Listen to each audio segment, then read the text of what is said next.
Go nnile le dipula tse di namatsang mo bekeng e fetileng, mme naga e supa matshwao a go itharabologelwa.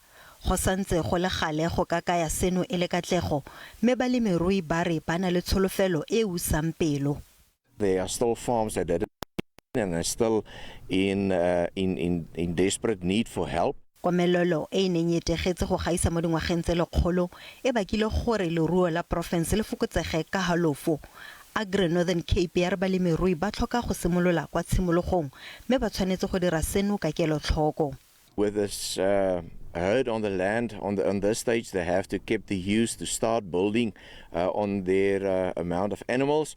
We advise farmers not to speed it up too quickly to give the field enough time to recover. Le ga balemirui ba itumeletse dipula, balemi ba dijalo tse di jaaka korong ba eletsa ga pula e ka emisa go senene.